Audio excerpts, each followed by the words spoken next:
नमस्कार दर्शक बंधु। आज तारीख 7 सेप्टेम्बर 2024 शनिवार। आसतु जानिबा आज तिथि। आज भाद्रव शुक्लपक्ष चतुर्थी। आसतु जानिबा आज मुख्य खबर गुड़िक जानिबा पूर्व चैनलटी को सब्सक्राइब करंतु और वीडियोटी को शेष पर्यंत देखा अनुरोध। नंबर 1। आज भाद्रव शुक्लपक्ष चतुर्थी। विद्यार देवता आदिदेव गणेशଙ୍କ पूजा। आज भाद्रव शुक्लपक्ष चतुर्थी।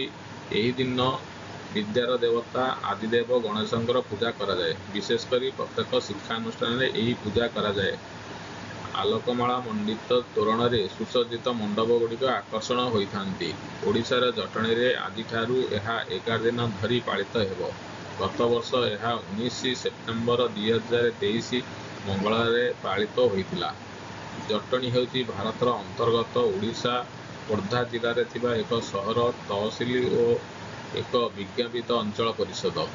यह मध्य ओडिशार एक शक्तिपीठ रूपे प्रसिद्ध लाभ करिछि। एही स्थानटी ओडिशा इतिहास रे प्रसिद्ध। एही स्थानटी भोईवंश समयर 1542 रु 1560 बेलू प्रसिद्ध लाभ कर सारी। नंबर 2। आधार नंबर सहित मोबाइल नंबर लिंक होई नथिले मध्य सुभद्रा योजना पर आवेदन करिहेब। राज्य में आरंभ हो जाइछि सुभद्रा योजना पर आवेदन प्रक्रिया।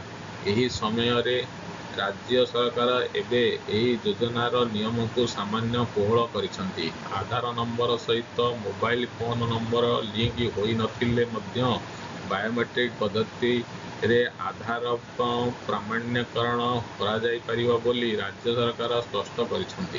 तेणु बिना मोबाइल नंबर लिंक रे मध्य सुभद्रा योजना पर आवेदन पूरण और पंजीकरण करिहेबो बोली सरकार कहिसंती।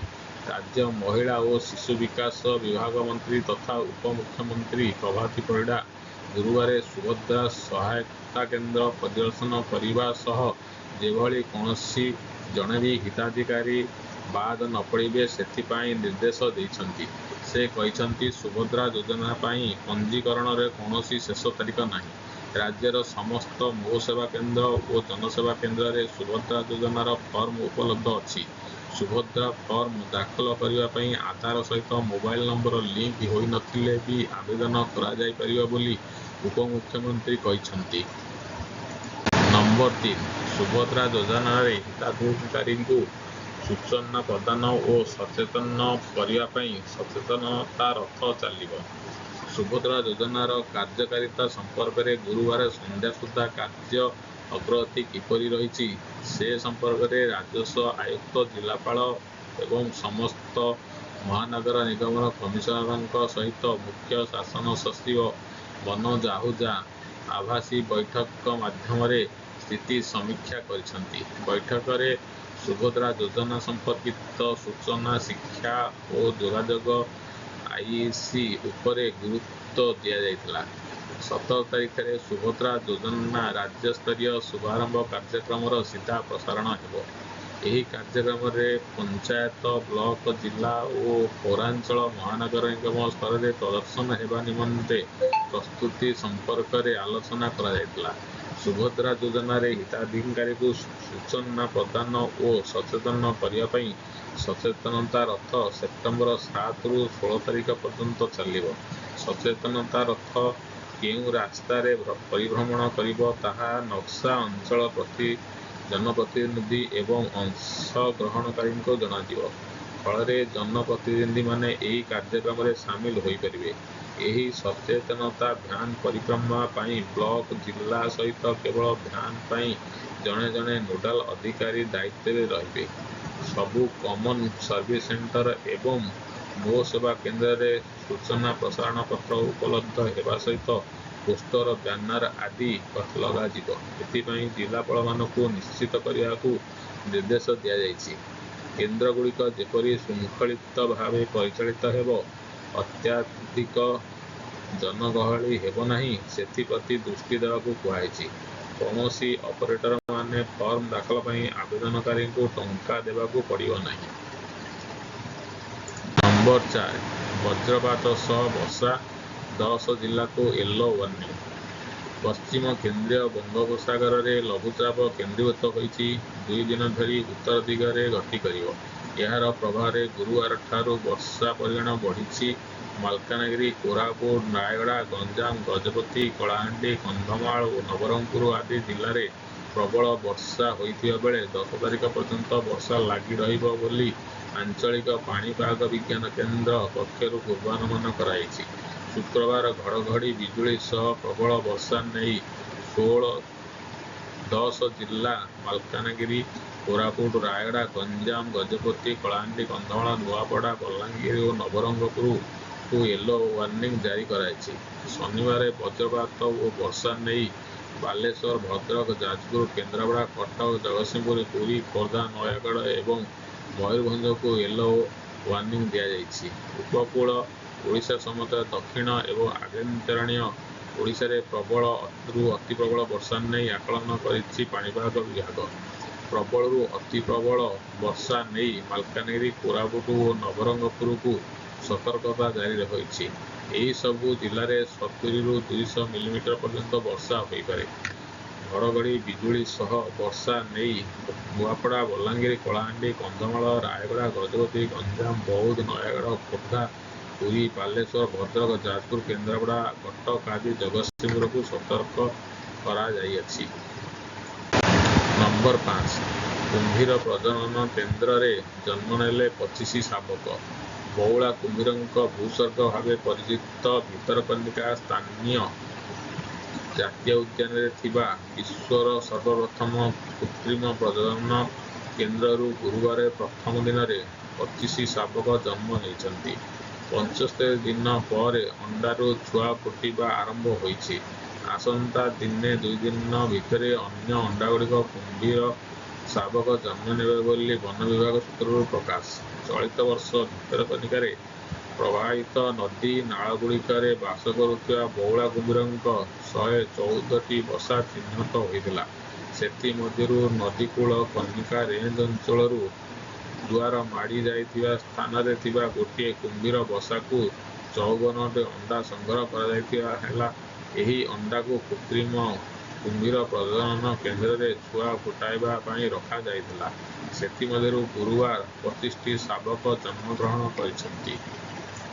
ନମ୍ବର 6. ନବୀନ ପାଣ୍ଡିଆନଙ୍କ ନାଁରେ ଦୁର୍ନୀତି ଅଭିଯୋଗ। ବିରୋଧୀ ଦଳ ନେତା ନବୀନ ପଟ୍ଟନାୟକ ଏବଂ କାର୍ତ୍ତିକ ପାଣ୍ଡିଆନଙ୍କ ନାଁରେ ଦୁର୍ନୀତି ଅଭିଯୋଗ ହୋଇଛି।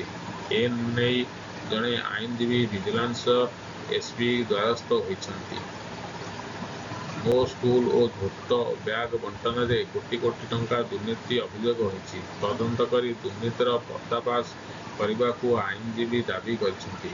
ନିର୍ବାଚନ ପୂର୍ବରୁ ସରକାର ଶହ ଶହ କୋଟିର ଝୋଟ ବ୍ୟାଗ ବାଣ୍ଟିଥିଲେ। ବିଧାନସଭାରେ ଝୋଟ ବ୍ୟାଗ ବଣ୍ଟନ ଖର୍ଚ୍ଚ ନେଇ ହୋସ ଉଡ଼ାଇଲା ଭଳି ତଥ୍ୟ ଦେଇଥିଲେ ଯୋଗାଣ ମନ୍ତ୍ରୀ କୃଷ୍ଣଚନ୍ଦ୍ର ପାତ୍ର। ନିର୍ବାଚନ ପୂର୍ବରୁ ସରକାର ବାଣ୍ଟିଥିବା ଝୋଟ ବ୍ୟାଗ ଖର୍ଚ୍ଚ ନେଇ ତଥ୍ୟ ଦେଇ ମନ୍ତ୍ରୀ କହିଲେ, ଏ ବାବଦରେ ଖର୍ଚ୍ଚ ହୋଇଥିଲା 247 କୋଟି 36 ଲକ୍ଷ ଟଙ୍କା। ସାଧାରଣ ନିର୍ବାଚନ ପୂର୍ବରୁ 2ଟି ବ୍ୟାଗ ସହ ପରିବାର ପିଛା 1000 ଟଙ୍କା ବଣ୍ଟାଯାଇଥିଲା।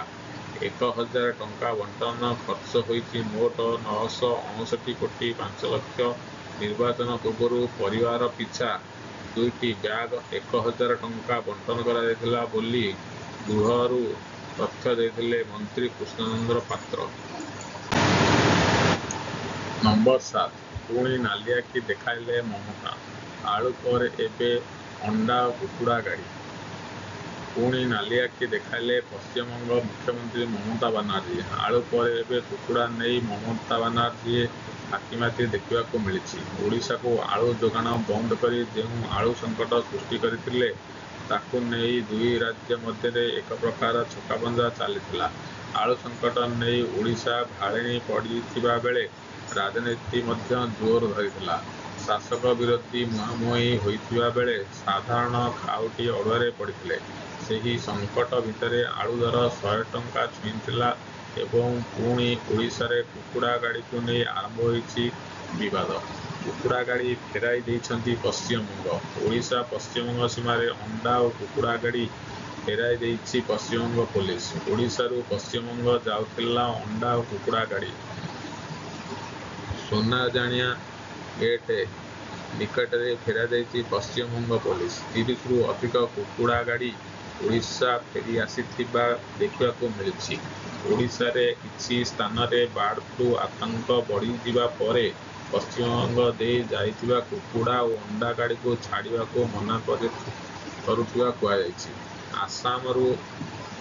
ଆନ୍ଧ୍ରରୁ ଆସାମ ଯାଉଥିବା ଅଣ୍ଡା ଗାଡ଼ିକୁ ବାର୍ଡ ଫ୍ଲୁ ଭୟରେ ପୋଲିସ ଛାଡ଼ୁନଥିବାରୁ ଅନେକ ଗାଡ଼ି ଅଟକି ରହିଛି। ପଶ୍ଚିମବଙ୍ଗ ଦେଇ ଯାଉଥିବା ଅନେକ କୁକୁଡ଼ା ଓ ଅଣ୍ଡା ଗାଡ଼ି ସୀମାରେ ଫସି ରହିଛି।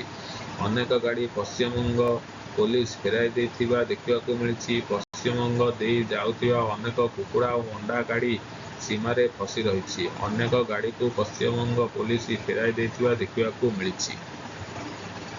ନମ୍ବର 8 ପ୍ରାଥମିକ ବିଦ୍ୟାଳୟର ଶିକ୍ଷକମାନଙ୍କ ପାଇଁ ବିଇଡି ବୈଧ ଯୋଗ୍ୟତା ନୁହେଁ ସୁପ୍ରିମକୋର୍ଟ କହିଛନ୍ତି। ଭାରତର ସର୍ବୋଚ୍ଚ ନ୍ୟାୟାଳୟ କହିଛନ୍ତି ଯେ ସ୍ନାତକୋତ୍ତର ଶିକ୍ଷା ବିଇଡି ପ୍ରାଥମିକ ବିଦ୍ୟାଳୟର ଶିକ୍ଷକମାନଙ୍କ ପାଇଁ ବୈଧ ଯୋଗ୍ୟତା ନୁହେଁ। ସର୍ବୋଚ୍ଚ ନ୍ୟାୟାଳୟ ଦୋହରାଇଛନ୍ତି ଯେ ପ୍ରାଥମିକ ବିଦ୍ୟାଳୟର ଶିକ୍ଷକ ନିଯୁକ୍ତି ପାଇଁ ଆବଶ୍ୟକ ଯୋଗ୍ୟତା ହେଉଛି ପ୍ରାଥମିକ ଶିକ୍ଷା କ୍ଷେତ୍ରରେ ଡିପ୍ଲୋମା।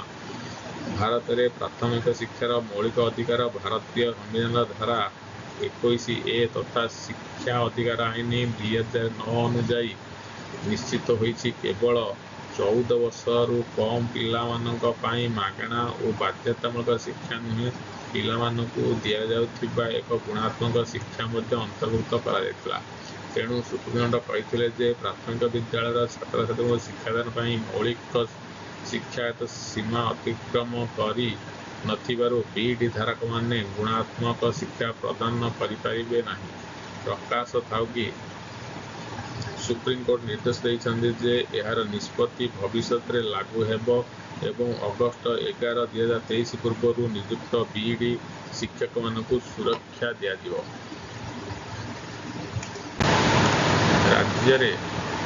ନମ୍ବର 9 ରାଜ୍ୟରେ ଖାଲି ପଡ଼ିଛି 30,540 ପ୍ରାଥମିକ ଶିକ୍ଷକ ପଦବୀ। ରାଜ୍ୟରେ ବିଭିନ୍ନ ବିଦ୍ୟାଳୟରେ 30,540 ପ୍ରାଥମିକ ଶିକ୍ଷକ ପଦବୀ ଖାଲି ପଡ଼ିଥିବା ବିଧାନସଭା ସୂଚନା ଦେଇଛନ୍ତି ସରକାର। ବିଧାୟକ ଚନ୍ଦ୍ରମଣି କହଁର ପ୍ରଶ୍ନରେ ଗଣଶିକ୍ଷା ମନ୍ତ୍ରୀ ନିତ୍ୟାନନ୍ଦ ଗଣ୍ଡ ଏହି ତଥ୍ୟ ରଖିଛନ୍ତି।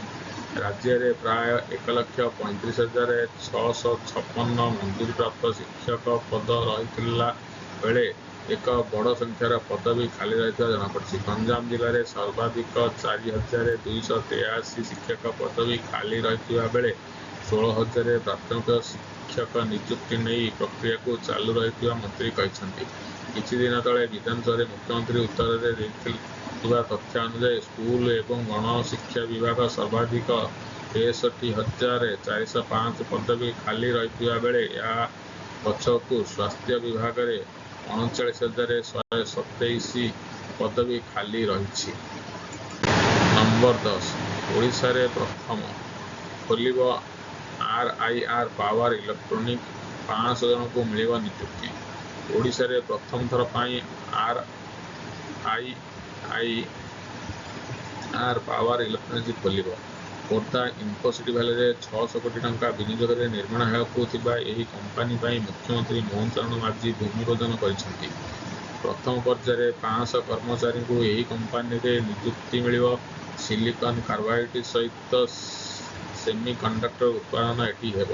ଏହି କାର୍ଯ୍ୟକ୍ରମରେ ଯୋଗ ଦେଇ ମୁଖ୍ୟମନ୍ତ୍ରୀ କହିଛନ୍ତି ଓଡ଼ିଶାରେ ବାହାର ଶିଳ୍ପକୁ ସୁଯୋଗ ଦିଆଯାଇଛି, ଯାହା ଆଗାମୀ ଦିନରେ ଓଡ଼ିଶାକୁ ଶିଳ୍ପ ହବ୍ କରିବା ପାଇଁ ଲକ୍ଷ୍ୟ ରଖାଯାଇଛି।